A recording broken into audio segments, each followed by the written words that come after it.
여러분 안녕하십니까? 9월 27일 금요일 아침입니다. 출발 딜사이트 시작합니다. 박명석입니다.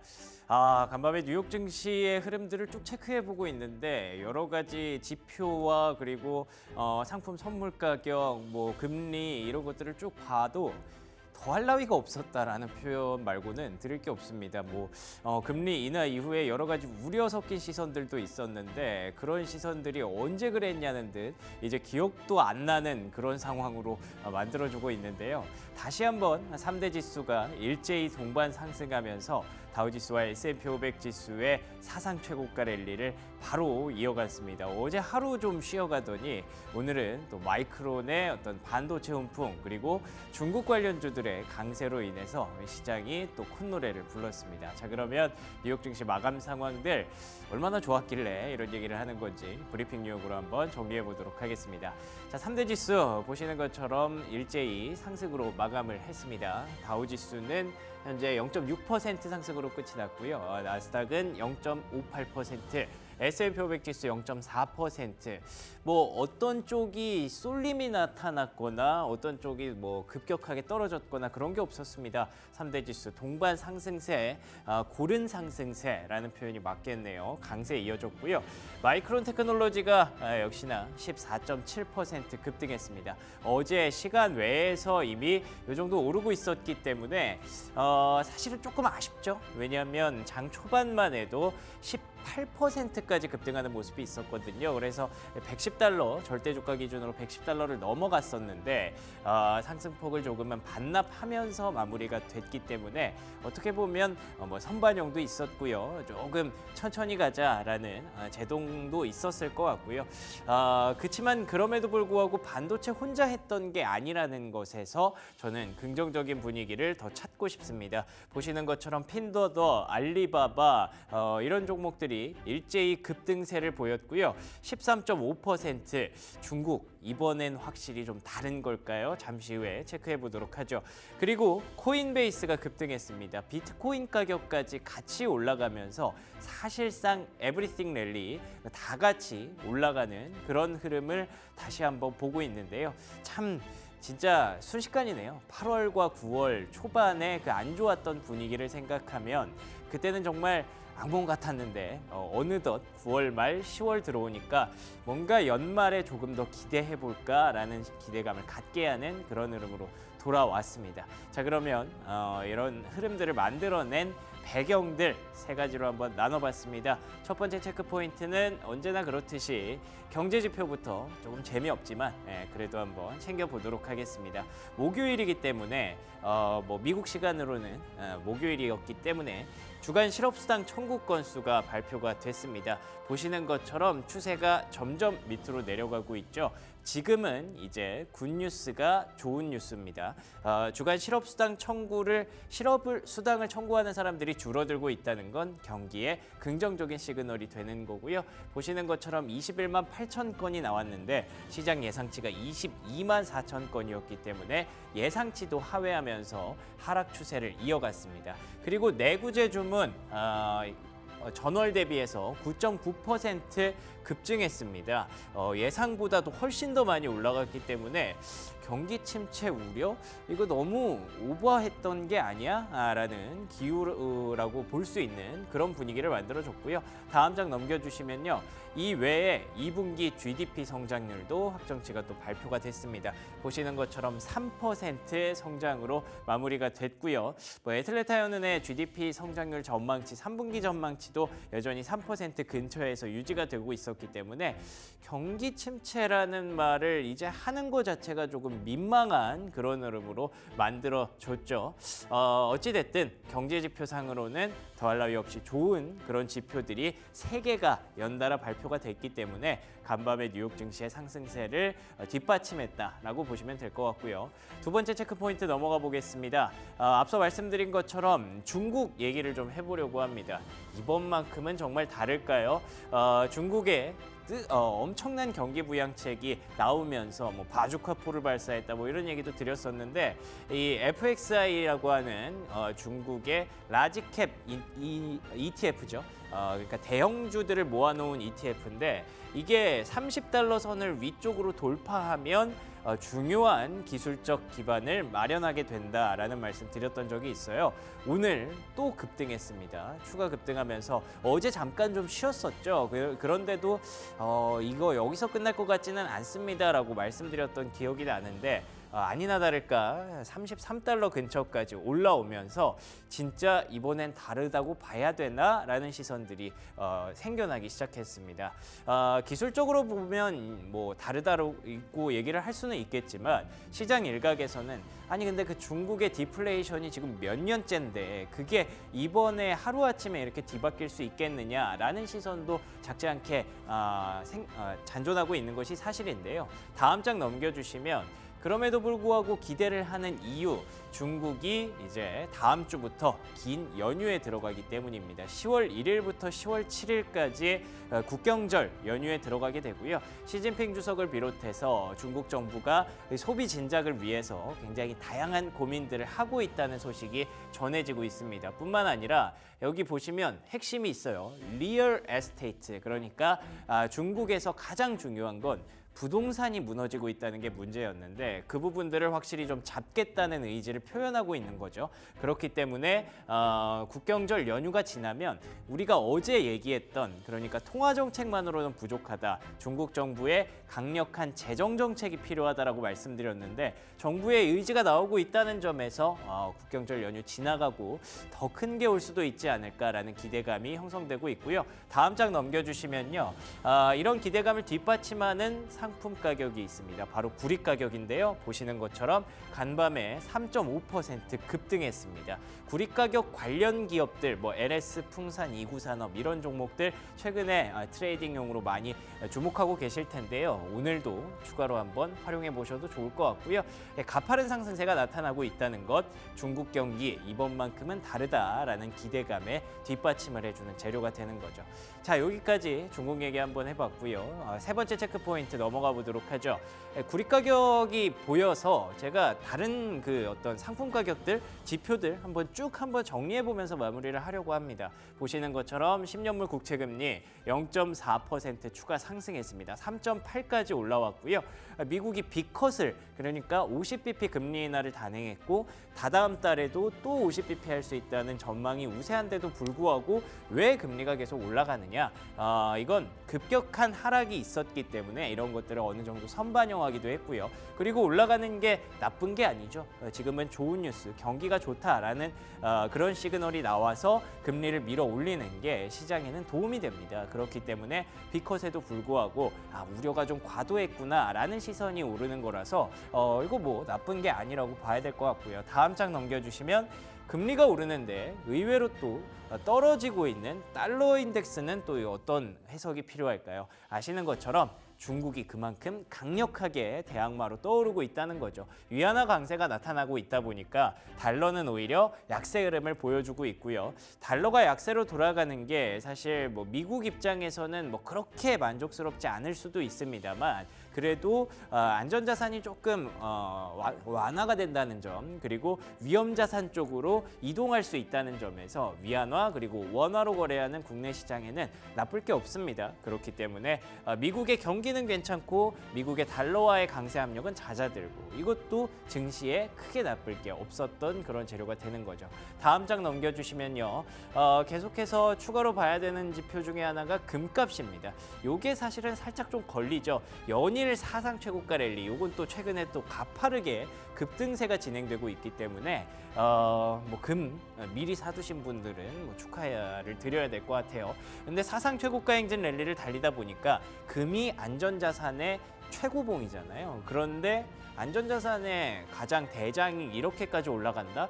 이러면 뭔가 시장에 문제가 있는 건 아닐까라는 시선도 적지 않게 나오고 있는 것 같은데 지금은 달러가 약세로 잦아들고 있기 때문에 금값이 반대로 반동을 하고 있다라고 보시면 될 것 같고요. 이와 함께 비트코인 가격도 금값과 같이 달리고 있다는 점에서 달러 약세가 만들어내는 달러가 자기가 약간 희생양이 된 거죠. 그러면서 다른 상품 가격들이 다 같이 올라가는 그런 에브리싱 랠리가 만들어지고 있다고 보시면 됩니다. 그런데 에브리싱 랠리라고 말씀드리기 조금 아쉬운 게 다음 장 넘겨주시면요. 요게 하나가 좀 걸립니다. 국제 유가죠. 국제 유가가 3% 급락을 했는데요. 이것 또한 시장에 뭐 나쁜 재료는 아니기는 한데 아니 중국이 경기 부양해서 구리 가격 올라간다는데 유가는 왜 떨어지나요? 사우디에서 증산 가능성을 얘기를 하고 있다고 합니다. 사우디가 이렇게 낮은 유가에도 불구하고 증산을 한다? 굉장히 큰 모험수가 될 수도 있는데 아마도 사우디 입장에서 봤을 때 뭔가 퍼즐이 맞춰졌기 때문인 것 같아요. 중국이 이렇게 급격한 인하를 하고 경기가 반등하면 유가도 다시 한번 올라갈 수 있을 것이다라는 기대감이 있는 것 같고요. 사우디가 증산을 이렇게 생산량을 늘리면 그러면 이게 올라갈 때 생산량을 늘린다? 그러면 P와 Q가 같이 상승하는 거기 때문에 사우디 입장에서는 굉장히 좋은 카드가 될 수 있겠죠. 그래서 일단 지금은 조정을 받고 있지만 급등세가 반등이 좀 나올 수 있는 그런 구간에 있다라는 점도 참고하시기 바랍니다. 자, 그러면 이어서 특징주로 한번 넘어가 보도록 하죠.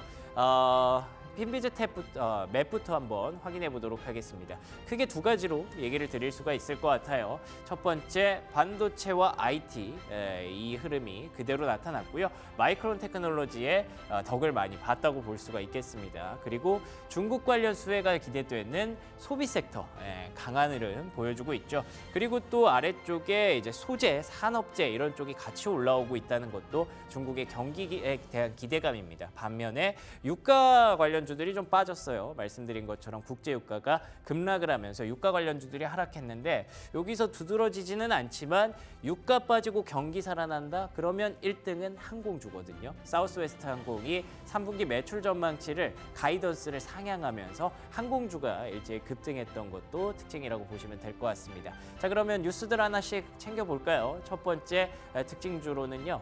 마이크론 테크놀로지 한번 보긴 봐야 될 것 같습니다. 급등이 나왔고요. 주가가 어디까지 올라갔느냐에 따라서 앞으로의 대응 전략이 좀 달라질 수 있기 때문에 주가 차트 같이 가져왔는데요. 보시는 것처럼 109달러 위쪽에서 제가 조금 아쉽다고 말씀을 드렸잖아요. 112달러, 113달러까지 가다가 109달러까지 내려왔는데 다행히 내려오는 폭이 그렇게 크지 않았고요. 여기가 이제 저항선이 아니라 지지선으로 바뀌는 그런 그림이 만들어졌기 때문에 여기에서 이제 120달러 그 위쪽까지도 트라이 해볼 수 있는 그런 좋은 기회를 만들어냈죠. 보시는 것처럼 JP모건에서는 90% 이상 상승할 수 있다라고 얘기를 하는데 지금 현재 목표가가 180달러까지 책정이 되어 있기 때문입니다. 그 목표가 180달러를 수정을 하지 않고 이번에 또 좋은 긍정적인 그런 분위기를 한 번 더 보여줬는데요.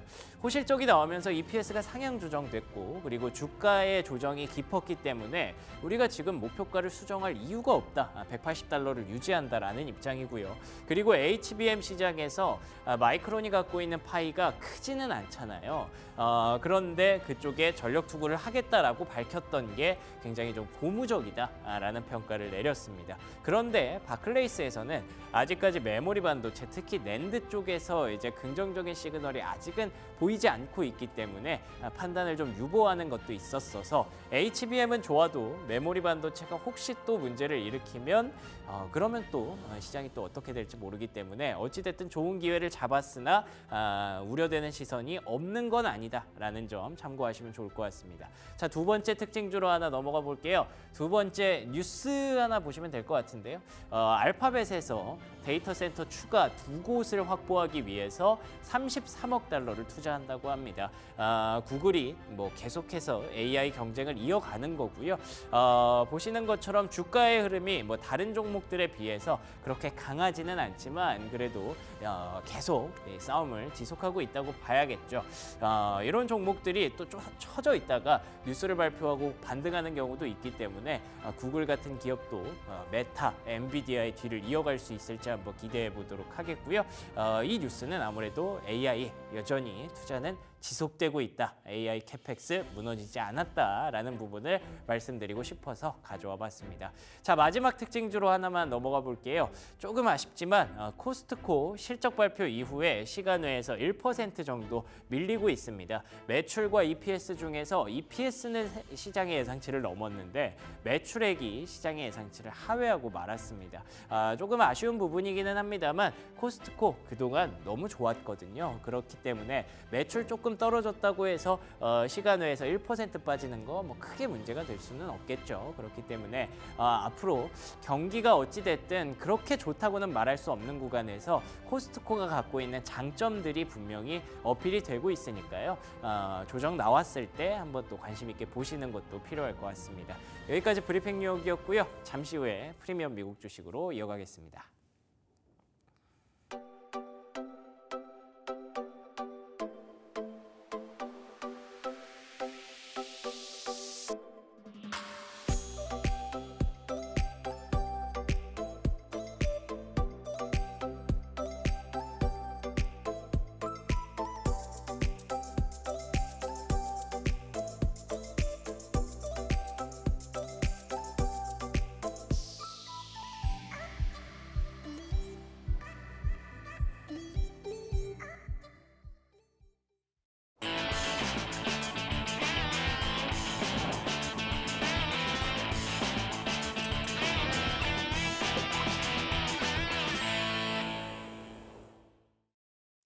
네, 글로벌 증시 흐름 정리해보고요. 오늘 국내 증시 전망 이어갑니다. 프리미엄 미국 주식, 오늘은 금요일 헤르메스 스탁 하창원 본부장 나오셨습니다. 안녕하십니까? 네, 안녕하십니까? 네, 안녕하십니까? 자, 간밤에 뉴욕 증시 흐름을 쭉 보고 있었는데 그 생각이 나더라고요. 본부장님께서 이제 미국은 크게 걱정할 게 없을 것 같다. 네, 연말까지 다 많이 해소를 한 것 같다라고 얘기를 하셨는데 그 부분이 최근의 증시에 그대로 좀 묻어나오는 것 같아요. 어떻게 보세요? 네, 맞습니다. 사실 좀 이제 우리가 소거법을 한번 해보자라고 네네네. 말씀을 드리면서 이제 하나하나 좀 소거를 하고 있었는데 어제 분위기가 더 좋을 수 있었거든요. 그래요? 특정한 이슈가 하나 있었죠. 그래서 이제 그게 조금의 발목을 좀 잡긴 했죠. 대표적으로 슈퍼마이크로 네. 컴퓨터인데 뭐 그건 조금 이따 말씀을 드리겠고요. 어쨌든 좀 어려운 구간을 많이 건너간 것이 아닌가라고 생각을 하고 있습니다. 왜냐하면 우리가 어떠한 특정한 변수가 생겼을 때 그걸 통해서 이제 엄청난 변곡점이 나오는 일이 발생을 하면 당연히 우리가 거기서 좀 주목을 해야 되는데 뭐 일단 GDP 수준 잘 나왔고요. 그다음에 주간 실업수당 청구 건수 최근 들어서 제일 낮게 나왔죠. 그렇게 보면은 일단 GDP와 고용이 좋으면 이게 이제 이전에 연준에서 금리 인상을 할 수 있었던 배경이고 네. 경기가 그만큼 탄탄하다라는 거거든요. 네. 올려도 버틸 수 있다라는 건데 그렇게 버티고 있는 상황에서 선제적으로 빅컷을 때려놓은 상황이기 때문에 아직 여전히 빅컷에 대한 얘기가 일부 나오고 있기는 합니다만 그렇죠. 그렇게 뭔가 무리해서 할 필요가 있을까에 대해서도 좀 약간 물음표가 있는 상황이고 그리고 제가 좀 긍정적으로 보고 있는 거 그리고 제가 우려를 했었던 거는 결국엔 빅컷을 해서 달러에 대한 변동성이 생기면 캐리 트레이드에 대한 부담감이 커지면서 혹시나 이제 기술주랑 미국 국채에 대한 이탈이 좀 커지지 않을까라는 생각을 했는데 예상보다 이제 일본 자체가 지금 금리를 강하게 인상을 할 수 없는 상황이다 보니 그런 부분에서 좀 부담감이 덜어져 있는 상황이죠. 그래서 만약에 일본에서만 그 금리 인상을 하는 그런 기조가 12월 달 그렇게 빠르지만 않는다라고 한다면 요번에 만약에 미국 증시에서 11월 달에 빅컷을 해도 괜찮을 수 있겠다라는 생각을 조금 했습니다. 그러니까 그 정도로 지금 지표가 탄탄해요. 그러니까 우리가 지표가 안 좋은 상태에서 빅컷을 하면 이거는 침체가 확실하게 왔다라고 해서 엄청나게 좀 큰일이 될 텐데 지금은 지표가 좋은데 하니까 뭔가 선제적으로 대응을 하려나 보다라는 좀 긍정적으로 많이 가고 있거든요. 그래서 그런 식으로 된다라고 한다면 금리에 대한 요소도 사실은 뭐 우리가 집중을 해야 되겠지만 그게 증시를 그 정도로 뒤흔들지는 못할 것 같다라는 발언. 그리고 이제 제닛 옐런 장관이 나와서 좀 저는 개인적으로 그분이 나오고 나서도 변동성이 좀 컸죠. 아무래도 이제 뭐 돈풀기라든지 이런 얘기를 좀 했고, 근데 이제 좀 제가 집중해서 봤었던 거는 쉘터에 대한 부분도 결과적으로 좋아질 거다라는 그런 뉘앙스를 좀 해줬어요.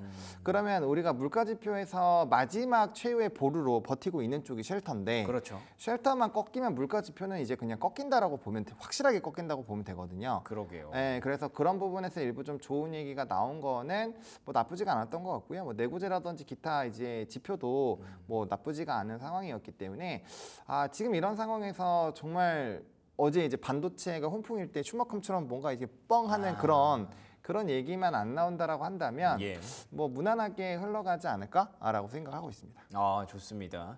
참 아쉬운 부분이 없을 수는 없는데 마침 또 이제 마이크론이 급등하는 과정에서 슈퍼마이크로 컴퓨터의 악재성 재료가 나오다 보니까 그 부분이 좀 더 아쉽게 느껴지셨던 것 같아요. 그 내용 어떤 내용인지 조금 더 자세히 한번 확인해 볼까요?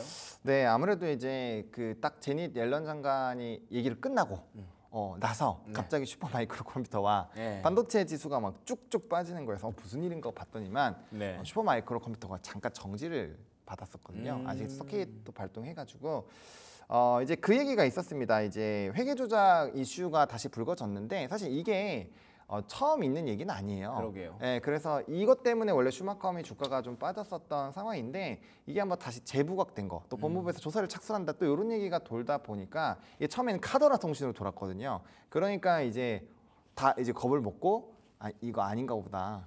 때려야 된다 해서 막 그게 때린 거죠. 그게 이제 몰리다 보니까 굉장히 이례적으로 거래 정지를 당했고 그거 보고 이제 엔비디아가 아무래도 슈퍼마이크로 컴퓨터가 차지하는 게 이제 3위 정도 매출 비중이 그쪽이 좀 있다 보니까 그러면 그 엔비디아도 같이 꺾이는 거예요. 그럼 슈퍼마이크로 컴퓨터 박살나고 엔비디아가 꺾이기 시작하니까 마이크론 테크놀로지도 좀 같이 끌려 내려가는 거죠. 왜냐면 아쉬웠죠, 그게. 분위기가 너무 좋기는 했는데 그래서 그렇게 좀 대형주들이 움직이다 보니까 아실 겁니다. 이제 반도체 지수 이제 세 배째 쏙슬이 11%, 13%막 이렇게 가다가 여기 2%대까지 빠졌어요.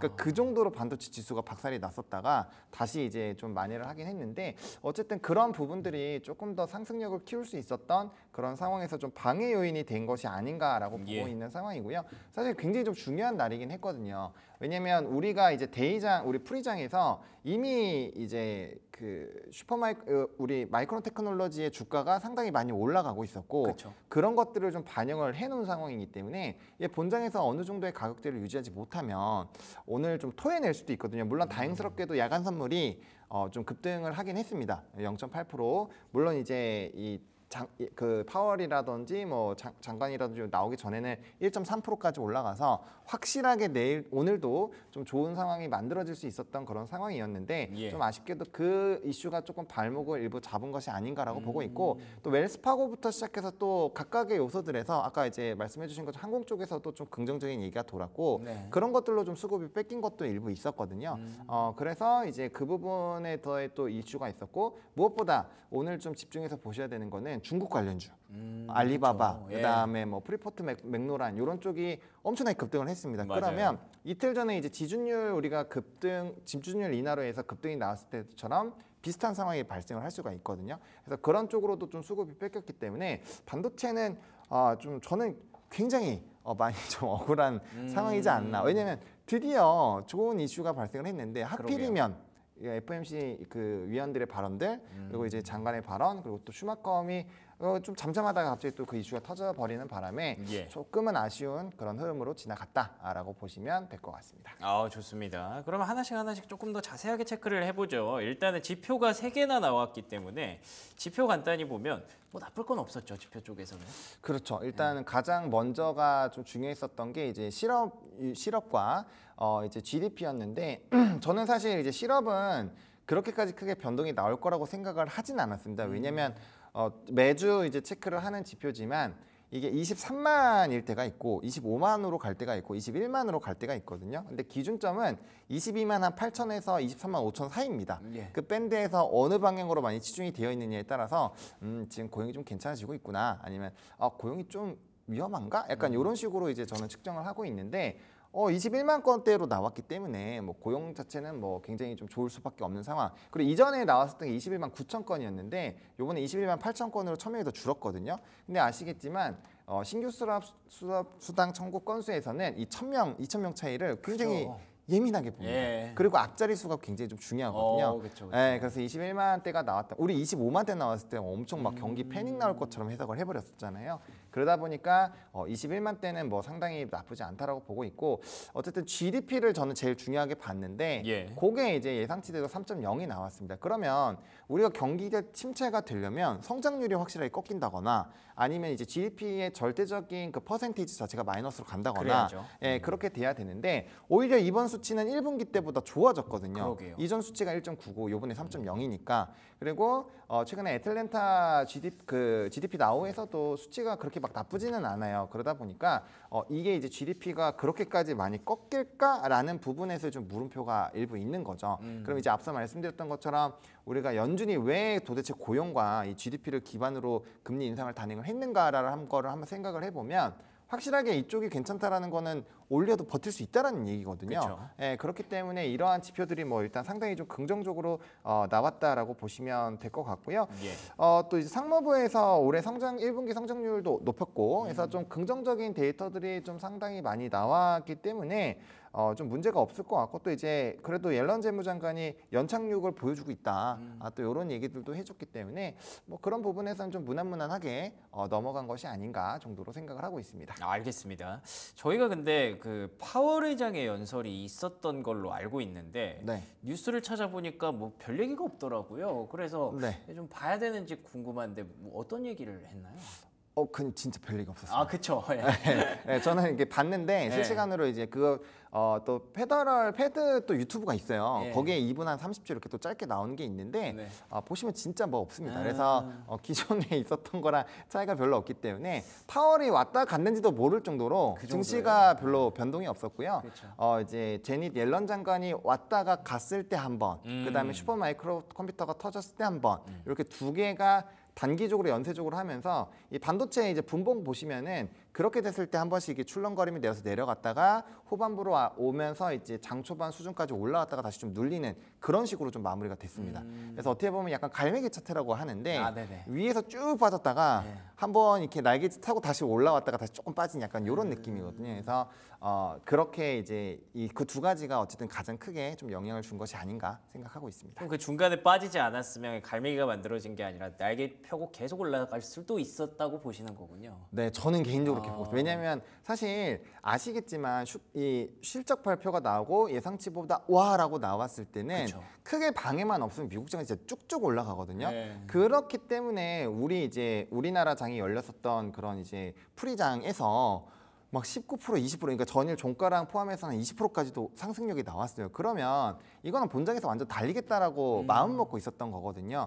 그러다 보니까 초반만 하더라도 이제 그 반도체 지수도 원래는 그렇게 안 움직였거든요. 반도체 지수가 원래 프리장에서는 한 1% 정도, 1점에서 1.5% 정도 올라가다가 말았는데 그게 이제 마이크론 테크놀로지가 계속 올라가니까 이거 달리려나 보다 해가지고 엔비디아도 이제 프리장에서 4%대까지 올라갔고요. 그게 1.8에서 4%까지 올라가서 2.2% 올라갔고 그래서 지수 자체도 상당히 많이 올라갔어요. 그래서 이 그 프리장에서 속셀 자체도 12%, 11%, 12%까지 올라갔으니까 굉장히 많이 올라간 거죠. 그래서 시동을 잘 걸고 있었고 사실 그런 이슈가 있기 전까지만 하더라도 고가를 계속 갱신하려고 하고 있었는데 그때부터 좀 박살난 걸 보면은 좀 그런 게 좀 초를 쳤다라고 보는 게 맞지 않을까 생각하고 있습니다. 아니 그러면 얘기 나온 김에 마이크론 실적에 대해서 좀 그 본부장님의 의견이 좀 궁금해지네요. 마이크론 실적이 일단 좋았던 거 다들 알고 계시고 네. 특히나 뭐 HBM 쪽에서 이렇게 뭐 수요가 지속되고 있고 내년까지 뭐 다 팔렸다, 매진됐다, 완판, 네. 네, 완판했다 이런 얘기가 시장에 호재로 작용한 걸로 알고 있는데 이게 어떻게 보면은 뭐 좋아 보이기도 하지만 어떻게 보면 우리가 알고 있었던 얘기인 것 같기도 하고. 저는 근데 되게 좋게 보고 있는 그래요? 게 네. 예, 알고 있었던 내용이었지만 그걸 어떻게 바꿨냐면은 우리가 완판된 거 알고 있었죠. 예. 근데 모건 스탠리의 주장은 뭐였죠? HBM 그쵸. 수요 적다. 예. 너네가 생각하는 것보다 수요가 굉장히 적어요. 그래서 실적적인 부분이 굉장히 가파르게 박살이 난다라고 얘기를 해놨고 어느 정도냐면 아시겠지만 2년 뒤에 영업이익률을 90%를 영업이익을 깎아버렸잖아요. 네. 그러니까 그 정도면은 거의 그냥 장사가 안 된다고 본다라는 거거든요. 그러니까 그 정도로 안 좋게 봤고 이게 하필이면 캐리 트레이드가 맞물려서 모건 스탠리의 주장이 마치 네. 엄청 신격화가 되면서 맞아요. 물량이 막 쭉쭉 나왔었잖아요. 맞아요. 근데 이제 뭐 트랜스포스부터 시작해서 다른 데에서 이거 너무 그거 과하다. 너무 과하다. 그렇게 했는데도 불구하고 사람들이 불신하고 있었단 말이에요. 네, 맞아요. 근데 저는 마이크론 테크놀로지 실적 발표 이후에 이렇게 와 하고 올라간 게 실적이 아시겠지만 실적이 되게 잘 나와도 사람들이 잘 나올 거라고 하면 안 움직이잖아요. 맞아요. 우리가 TSMC도 그랬고 예. 엔비디아도 그랬어요. 근데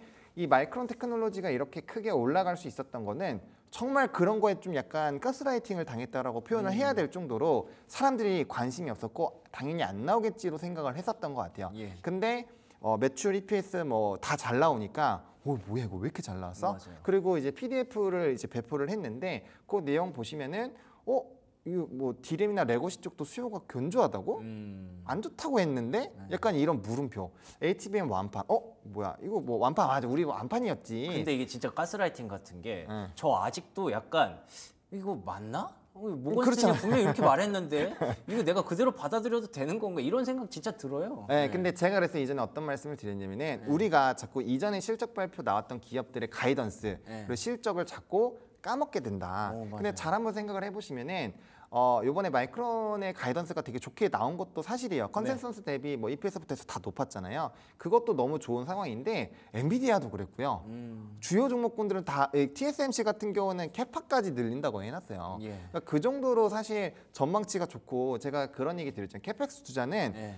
굉장히 도박이라고 볼 수 있어요. 만약에 진짜 피크아웃을 앞두고 있는데 그쵸, 캐펙스 그쵸. 투자를 한다라는 거는 이거 한번 망해보겠다라고 진짜 작정한 거거든요. 근데 그들이 그렇게 멍청하지가 않아요. 그래서 저는 캐펙스 투자를 하는 것도 그리고 AI에 대한 부분도 저는 약간 단기 고점을 지나가는 부분으로 설명을 드렸었잖아요. 그렇게 말씀을 드리는 게 지금 뭐 앞에서도 브리핑 해주셨지만 AI 데이터 센터 투자 엄청 하고 있고요. 네. 우리나라도 지금 AI 뭐 3대 국가로 들어가겠다 이렇게 하고 있잖아요. 그러니까 왜 도대체 글로벌 기업들이 그렇게 투자를 하고 왜 국가적으로 그렇게 하는지 결국엔 그 산업이 앞으로 어떻게 지금 수익성이 안 나와서 그렇게 투자를 하는 이유는 그쪽에서 도태를 돼버리면은 그러면 안 되니까. 향후에는 네. 답이 안 나온다라는 거예요. 그러니까 그건 왜 그렇겠어요? 그쪽으로 앞으로 쏠릴 수밖에 없다라는 거를 다들 인지를 하고 있기 때문에 그쵸. 지금 돈이 안 돼도 투자를 한다라는 거죠. 그렇게 생각을 해보신다면 반도체가 과연 빠질 수 있을까? 저는 그렇게 생각하고 있습니다. 제 눈에 보이는 정말 수많은 기기들에 다 AI가 탑재가 될 거예요. 그러면 기존에 없던 거에서 하나가 추가가 그러니까 없던 기기를 우리가 다 같이 갖는. 전 나중에 로봇도 원숭이 같은 거 목에 이렇게 하나씩 달고 다닐 거라고 생각하거든요. 왜요? 로봇도 팩 같은 거 아. 하나씩 다 들고 다닐 거라고 생각을 하는데 네네네. 그거보다 더 빠른 게 기존에 있는 기기에다가 네. 부품을 하나씩 넣는 게 훨씬 빨라요. 그렇죠. 왜 유통이 다 되어 있잖아요. 근데 AI를 하려면 그런 걸 넣어야 되잖아요. 그렇기 때문에 저는 반도체가 좋을 거라고 생각을 하고 있거든요. 그게 이제 사실 뭐 우리 메타글로스 같은 거 하나씩 사는 거랑 네. 그런 거랑 완전 차원이 다를 정도로 빠르게 보급이 된다라는 거죠. 그런 식으로 본다라고 한다면 이 고점이 나오기에는 아직 기계 들어가지도 않았는데 너무 이르지 않나라는 생각이 좀 있었거든요. 그러니까 그런 것들이 이제 조금씩 반영이 되는 것들을 기업들이 투자하는 거, 국가에서 선포하는 거 이제 이렇게 연결을 하고 있기 때문에 네. 저는 이제 좀 항상 본질적으로 언론이나 이런 외부적인 부분에서 너무 부정적으로 얘기가 나올 때 네. 진짜 그 핵심 산업이 성장이 정말 멈췄는가? 이런 거에 대해서는 한번 좀 진중하게 고민을 해볼 필요가 있다라는 생각을 가지고 있습니다. 그 얘기 하셨던 것 같아요. 이번 주 초였나요? 그러니까 이렇게 AI에 대해서 뭐 다시 시선이 조금씩 바뀌고 있고 달라지고 있는데 반도체만 못 가는 건 이건 또 이상한 문제다라고 얘기를 해주셨던 기억이 나는데 그때도 제가 이제 모건 스탠리 얘기 기억이 나니까 네. 이거 그대로 반도체 이제 끝난 거 아닌가 뭐 이런 의구심을 갖곤 했었는데 그렇죠. 네. 모건 스탠리는 그걸 왜 그런 거예요? 어제 보니까 뭐 하이닉스 사고 있더라고요. 샀어요. 뭐 하는 거예요? 그게? 일단은 본사와 이제 또 이제 분사에서의 그런 좀 의견 충돌도 있었고요. 그렇군요. 그다음에 아시겠지만 또 선행매매로 또 좀 걸려 있는 상황이에요. 그러게요. 네, 네. 조사한다 그러더라고요. 네, 그래서 제가 봤을 때는 너무 그렇게 투자 기관의 의견을 너무 갑자기 의견을 확 바꿀 때는 좀 이상하구나. 의심의 눈초리로 보는 게 맞지 않을까 정도로 정리를 드리겠습니다. 주식은 참 어렵네요. 네, 시장은 참 어렵고 알면 알수록 참 어려운 그런 장인 것 같습니다. 자 그러면 주말이고 네. 또 이 금요일에 발표되는 또 지표들이 좀 있더라고요. 그쵸. 네, 그런 것들 고려했을 때 오늘장이라든지 다음 주 투자 전략 어떻게 짜면 좋을까요? 일단 뭐 저는 PC 같은 경우는 앞에서 힌트를 다 줬다라고 생각합니다. 뭐 CPI나 PPI 쪽에서 일단은 큰 변동이 없었기 때문에 뭐 PC 같은 경우도 우리가 우려할 정도의 어떠한 이슈는 되지 않을 것 같고요. 또 보우만 이사의 좀 발언이 있기 때문에 뭐 그런 것들은 좀 지켜봐야겠죠. 왜 그가 이제 25bp를 했고 나머지 이제 50bp를 한 나머지 전부 다 위원들 대비했을 때 어떤 좀 추가적인 얘기가 나오는가. 화요일에는 사실 별 얘기가 없었어요. 그렇군요. 그래서 이제 주말에 나오는 그 토요일에 하는 그 토론에서 과연 힌트를 주는가를 좀 볼 필요는 있을 것 같고요. 저는 근데 앞서서도 말씀드린 것처럼 지금 이런 물가 지표나 데이터적으로는 지금 큰 문제가 발생할 만한 게 크게 없다라고 생각을 그러게요. 하고 있거든요. 네. 그래서 저는 좀 무난무난하게 좀 흘러갈 것 같고요. 그다음에 이제 나스닥 같은 경우도 직전 고점을 다시 좀 뚫어주는 그런 모양으로 가고 있고 조정 나온 다음에 저점과 고점을 다시 갱신을 하고 있는 상황이기 때문에 추세적으로는 좀 돌려가고 있는 것이 좀 확실하지 않을까라는 부분. 그리고 대선이 점점 가까워지면 가까워질수록 저는 미증시는 탄탄해질 거라고 생각을 하고 있습니다. 그래요? 왜냐하면 소비 시즌이 또 몰려있기 때문에 그러네요. 아무래도 좀 좋은 얘기들이 많이 나올 수 있고 산타랠리는 사실 우리나라에서는 자주 발생하지 않지만 미국장에서는 거의 연례 행사로 연말 연초는 거의 한 7~80% 이상은 좋습니다. 근데 이제 대선이 있었던 해까지 끼워 넣어 보면은 거의 9할 이상으로 좋았어요. 그러니까 사실 안 좋을 확률보다는 좋을 확률이 월등히 높기 때문에 주식이라는 거는 확률의 싸움이잖아요. 그쵸. 그래서 굉장히 높은 확률을 가지고 있는 상황에서는 너무 그렇게 걱정할 필요는 없지 않을까. 그래서 만약에 블랙스완급으로 우리가 예상하지 못한 어떠한 이슈가 나와서 눌리면 저는 매수로 대응을 하는 게 맞다라고 정리드리겠습니다. 알겠습니다. 뭐 더할 나위 없이 좋은 분위기 이어지고 있습니다. 사상 최고치 랠리 나스닥도 동참할 수 있기를 기대해 보면서 연말 증시 천천히 준비를 해보도록 하죠. 지금까지 헤르메스 스타 하창환 본부장과 얘기 나눠봤습니다. 오늘도 좋은 말씀 고맙습니다. 네, 감사합니다. 네, 국내 증시는 어떨까요? 국내 증시 전망으로 넘어가 보겠습니다. 브리핑 서울 최인 앵커와 함께합니다. 네, 브리핑 서울 함께하겠습니다. 어느새 한 주의 막바지에 접어들었습니다. 오늘은 금요일. 과연 오늘 국내 증시는 또 어떠한 흐름을 보여줄지 굉장히 기대가 커지는데요. 어제 국장의 분위기가 너무 좋았습니다. 엔비디아도 못 살린 시장을 마이크론이 살렸다. 정말 고마웠던 하루였었는데 코스피가 3% 가까이 올랐습니다. 2670선을 웃돌았고요. 코스닥은 779포인트에서 마감이 됐는데요. 역시 반도체의 힘이 정말 좋았죠. 특히 어제 원달러 환율은 1330원을 벗어나면서 마무리가 됐는데 PC 데이터를 주목을 하면서 환율의 하락은 그래도 좀 제한적인 움직임을 보여줬고요. 특징적이었던 건 수급적인 측면에서 외국인들의 컴백이었을 겁니다. 어제 외국인들이 유가증권 시장에 7거래일 만에 컴백을 해줬습니다. 순매수로의 전환을 알렸고요. 전기전자 업종 쪽으로도 매수세가 흘러 들어갔습니다. 거래소에서만 4,800억 원의 사자, 코스닥에서도 어제 매수로 가담을 해줬고요. SK하이닉스가 어제 시장의 주인공이었습니다. 마이크론 테크놀로지의 실적 발표로 인해서 HBM, D램의 수요는 여전히 강력하다라는 부분이 확인이 됐습니다. 그러니까 반도체의 겨울을 좀 불식시켜주는 성적표를 받아 들었다 보니 SK하이닉스, 삼성전자 전반적으로 좋았고요. 어제 반도체 소부장 모두 다 빨간불 켜줬습니다. 하이닉스 오름폭을 키워가면서 9%대 상승 보여줬고요. 여기에다가 HBM3 12단 양산에 돌입했다라는 소식까지 전해졌습니다. 8단을 지난 3월에 이미 엔비디아에 납품을 시작을 했는데 벌써 6개월 만에 12단까지 양산에 돌입했다는 소식을 알리면서 이 D램 강자, D램 리더로서의 면모를 다시 한번 확인시켜줬고요. 어제 뉴플렉스 20%가 넘게 급등 보여줬습니다. 메타가 안경처럼 쓰는 AR 기기를 공개를 했는데요. 이름은 오라이언. 굉장히 혁신이다라는 반응으로 굉장히 뜨겁습니다. 젠슨 왕도 극찬을 했다고 하고요. 또 디자인도 중요하잖아요. 디자인도 예쁘게 나왔습니다. 아직까지 뭐 출시 일자, 가격까지는 구체적으로 정해진 바 없습니다만 굉장히 주목도가 높아서 어제 관련주들 시장의 힘을 받고 더 크게 날았습니다. 뉴플렉스 20%. 그리고 어제 윤석열 대통령이 AI 국가 총력전 선포를 했습니다. AI 소프트웨어 관련주들 쪽으로도 시세가 강하게 분출이 됐는데요. 데이터 솔루션이 무려 20% 이상 상승했고요. 우리 투자에 맞대 굉장히 강조 많이 받았었던 종목이었죠. 한글과 컴퓨터도 8%, SP소프트, 폴라리스 AI 일제히 강한 시세를 뽐내줬습니다. OLED 관련주들도 정말 좋았는데요. 미국의 중국 대리기, 중국의 제재가 커지면서 OLED 쪽으로도 반사이 크게 볼 거다라는 부분 이야기되고 있습니다. 지금 우리나라는 탈 LCD, OLED 올인 전략을 펼치고 있죠. 아무래도 중국과의 그 가격 경쟁에서 우리가 이길 수 없다라는 부분에서 OLED에 힘을 쓰고 있는데요. 어제 전반적으로 시세 나왔고요. 힘스가 제일 좋았습니다. 12%의 상승. LG 디스플레이는 소식도 하나 있었는데요. 그 광저우에 있는 LCD 공장을 중국 기업에 한 2조 원에 팔았다라는 소식까지도 전해지면서 자금 확보 쪽에서 부각을 받으면서 어제 7%의 강세를 보였습니다.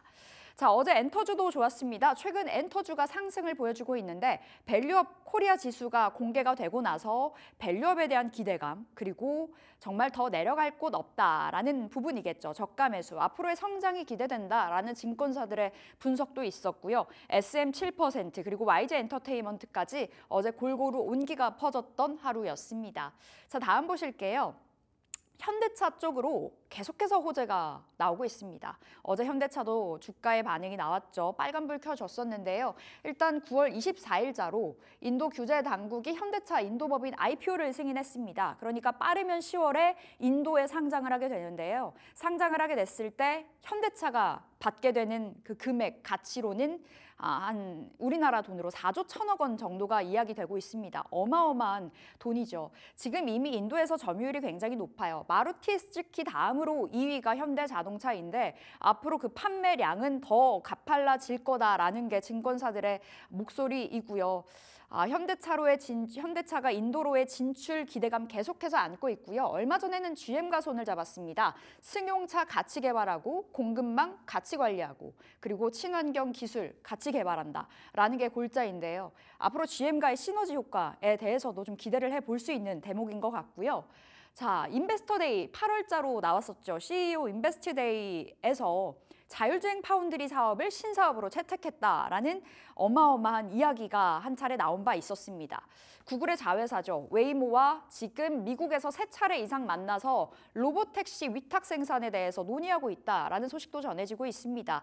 이미 웨이모는 미국에서 한 1000여 대의 로보택시를 주행하고 있는데요. 아무래도 미국의 중국 대리기로 인해서 이 전기차 조달 비용이 급증을 했다 보니까 그 대체로서 현대차를 찾았다라는 게 지금 후문으로 들리는 얘기입니다.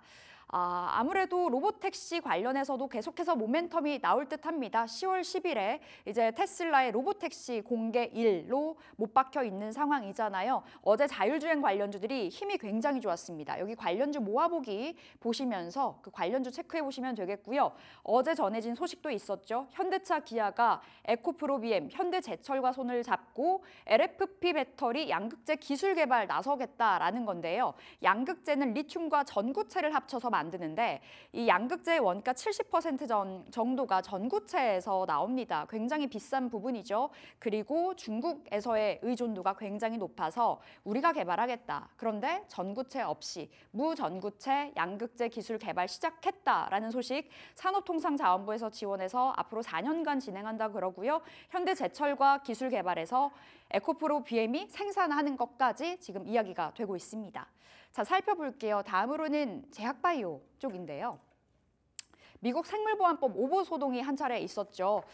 중국 금융통신사에서 9월 25일자로 미국 바이오보안법이 수정이 됐는데 우시 바이오로직스가 제외됐다라고 하면서 관련주들, 우리 국내 증시 안에서 CDMO, CMO 관련주들이 급락하는 흐름을 보여주기도 했습니다. 근데 어제 하나증권에서 나온 이야기로는 오보다.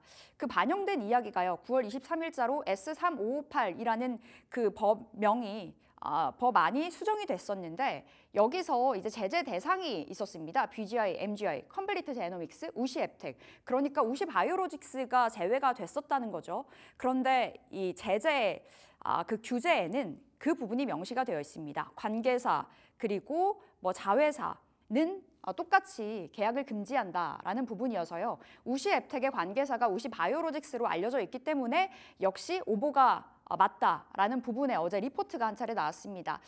관련된 코멘트도 또 덧붙였는데요. 8년간의 유예 기간이 있기 때문에 좀 중장기 관점에서 바라봐야 된다라는 부분이었었고요. 어제 국내 증시 안에서 제약바이오 그 안에서 비만 치료제 관련주들의 흐름이 굉장히 좋았습니다. 오늘 장에서도 추가적인 상승이 나올지도 챙겨보시면서 우리 궁금한 종목 Y에서 전반적으로 질문 들어가 보도록 하겠습니다.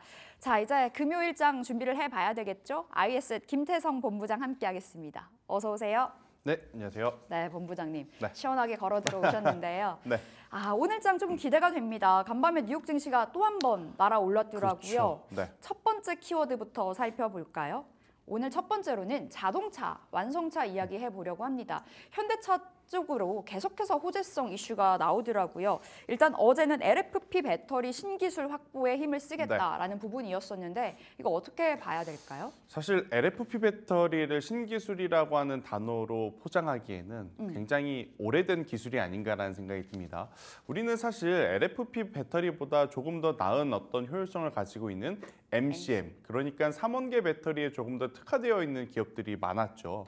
그것도 그럴 것이 아무래도 이제 LFP 배터리보다 이 충전 시간이 굉장히 짧고 한 번 충전했을 때 갈 수 있는 거리가 굉장히 멀다 보니 사실은 전기차에 더 적합한 배터리가 어디냐라고 했었을 때는 LFP 배터리보다는 NCM 배터리였습니다. 네. 그렇기 때문에 우리나라 기업들이 상대적으로 중국보다 더 낫지 않겠나라는 평가를 좀 받았는데 단점은 뭐냐면 LFP 배터리보다 NCM 배터리가 가격이 조금 비싸다라는 거죠. 특히나 LFP 배터리가 제가 앞서 말씀드렸다시피 이게 출시가 된 지 꽤 오래됐습니다. 네. 꽤 오래되다 보니 LFP 배터리의 성능도 굉장히 많이 올라온 상황. 과거보다 충전 시간이 굉장히 빨라졌고 한번 충전을 했을 때 갈 수 있는 시간이 길어지다 보니까 아무래도 LFP 배터리의 가장 큰 장점이라고 할 수 있는 가격적인 메리트를 현대차, 기아도 생각을 안 할 수는 없었던 것 같아요. 지금 전기차가 안 팔리는 가장 큰 이유, 뭐 물론 화재도 있겠습니다만 비싸서. 보조금 지급 없이는 너무 가격이 부담이 되죠. 그렇기 때문에 LFP 배터리를 통해서 이러한 캐즘이라든지 아무래도 이제 모델을 좀 강화를 해서 판매량을 늘리겠다라는 전략이 숨어 있는 이야기가 아니었나라는 의견 드려보도록 하겠습니다. 그러니까 지금 큰 의미는 아직은 좀 찾기 힘들다. 그쵸. 개발이 되고 나서 그러니까 네. 전구체 없는 양극재를 만들겠다 이 부분이잖아요. 그렇죠. 네, 맞습니다. 근데 그 부분이 사실상 뭐 성공될지도 아직은 미지수인 부분이어서 뭐 큰 모멘텀으로 자리하기에는 조금은 어렵다라는 그쵸. 부분으로 말씀 주신 것 같고 현대차 인도법인 상장 네. 지금 뭐 인도증권거래위원회에서 승인했다라는 소식이 얼마 전에 전해져서 계속해서 좀 부각을 받아가는 모양새인데 현대차 그 부분에 포커스 맞췄을 때는 상승 여력 더 있을까요? 현대차가 요새 열심히 일을 하는 것 같습니다. 뭐 인도 진짜요. 이야기도 있고 GM과도 이야기가 있고 또 오늘 LFP 배터리 이야기가 있고 또 간밤에 또 삼성과의 협업 이야기도 좀 있었던 상황이기 때문에 아무래도 지금 현대차, 기아가 정말 오랜만에라는 표현이 맞을지 모르겠지만 올해 정말 공격적으로 지금 본업의 사업 영역을 확장을 하고 있다라는 관점에서 보면 인도 시장 또한 당연히 굉장히 새로운 먹거리를 좀 제공할 수 있는 그러한 상황이기 때문에 저는 현대차, 기아 같은 경우에는 뭐 짧게 보실 분도 없습니다. 현대차, 기아는 또 수급 밸류 프로그램 혹은 이제 배당에 대한 부분도 있기 때문에 길게 보신다라고 했었을 때 지금의 가격은 저는 굉장히 긍정적이다라고 좀 볼 수는 있을 것 같고요. 네. 대신에 이제 완성차보다 인도 시장에 진출을 했을 때 가장 크게 또 상승 탄력을 보일 수 있는 쪽이 자동차 부품사일 겁니다. 그리고 이제 자동차 부품사들 같은 경우에는 앞서 제가 한번 언급드렸다시피 현대와 GM의 합작에 대한 어떤 모멘텀까지도 지금 가지고 있기 때문에 저는 만약 이 이슈를 가지고 자동차 쪽을 보신다라고 하면 저는 부품사를 보는 게 오히려 맞지 않겠는가? 부품사 하면 3대장 나오죠. 화신, 서현이와 SL. 또 이렇게 이제 저는 압축을 해서 여러분들이 한번 부품사를 챙겨보는 것도 괜찮지 않나라는 의견 드리겠습니다. 그럼 현대차 살까요? 저 세 종목 중에서 살까요? 했을 때는 네. 기대 수익률 측면에서 부품이 낫다라는 건가요? 그렇죠. 그러니까 기대 수익률을 기준으로 하면 부품사가 난데 만약에 포트에 네. 너무나 이제 최근에 이제 대형주가 안 가고 개별주가 너무 많아지셨다라고 하신 분들이 있다면 그런 분들은 또 현대차, 기아가 더 나을 수도 괜찮아요. 있겠다. 네, 그러니까 시청자분들의 어떤 계좌 상황에 따라서 조금은 호불호가 갈릴 수 있지 않나라는 의견 드리겠습니다. 사실 개별주가 내 포트에 많으면 굉장히 피곤해지잖아요. 그렇죠. 맞아요. 그렇다 보니 그런 포트일 때는 현대차가 낫다. 네. 현대차, 기아 비교도 한번 해보고 싶은데 기아까지 놓고 봤을 때는 어때요? 저는 개인적으로 현대차, 기아 어디를 선택을 할 거냐라고 하면 현대를 선택을 하겠습니다. 작년 같은 경우에는 저는 기아를 조금 더 우세하게 봤거든요. 왜냐하면 상대적으로 EV에 대한 이미지가 어디가 더 강하냐라고 했었을 때는 기아가 조금 더 강하죠. 근데 사실 EV보다 지금 가장 많이 팔리는 건 하이브리드, HEV이기 때문에 하이브리드로 강점을 좀 집중해서 보면 기아보다는 현대차가 조금은 낫지 않겠나라는 의견 드리겠습니다. SUV도 그렇게 잘 팔린다고 그쵸. 들었습니다. 네. 굉장히 많이 남는 쪽이 맞아요. SUV라고 들었거든요. 현대차, 기아 현대차 있을 땐 현대차 손 들어주셨고요. 어제 자율주행 관련주들이 굉장히 힘이 좋더라고요. 그쵸. 아무래도 테슬라 이제 로보택시 공개일도 코앞으로 다가온 상황이고 강남에서 자율주행 택시가 그쵸. 지금 네. 시범 운행 들어갔다라는 소식도 어제장에서 있었고 계속해서 자율주행 쪽으로는 이야기가 나오는 것 같아요. 지금의 시세를 어떻게 평가하세요? 사실 자율주행 테마는 거의 일회성 테마라고 제가 인식을 했었거든요. 근데 이번 달 들어오면서 9월 달 들어오면서 자율주행 쪽에 대한 연속성도 굉장히 좋게 지금 나왔던 네. 상황. 특히나 소프트웨어 쪽보다는 당연히 이 하드웨어 쪽에 대한 관심도가 좀 높았었던 상황이라서 개인 투자자분들이 여기서 더 갈까 말까 고민을 좀 하시는 것 같은데 저는 개인적으로 결과부터 좀 말씀을 드리면 더 가기에는 힘들지 않을까 싶습니다. 그래요. 지금이 상단이에요. 이번에 강남에서 좀 첫 선을 보였던 자율주행, 완전 자율주행 아닙니다. 그렇기 때문에 우리가 생각하는 완전 자율주행, 차량 혼자 모든 거를 다 할 수 있는 그 완전 자율주행으로 가기까지에는 법안의 개선이라든지 기술의 발전은 아직도 여전히 시간이 많이 필요하다라는 관점에서 보면 지금 보유하고 계신 분들은 저는 비중을 좀 축소를 하시는 게 맞지 않을까라는 의견, 그러니까 세론 뉴스로 작용이 될 수도 있다라고 말씀드리겠습니다. 지금 비중 확대가 아니라 오히려 네. 비중을 챙기는 시점으로 그렇죠. 봐야 된다. 자율주행 이렇게 답변 주셨고 그럼 오늘의 탑픽은 어디로 나올까요? 일단은 부품사 쪽에서 봐야 될 것 같은데 저는 화신을 화신. 좀 말씀을 드릴게요.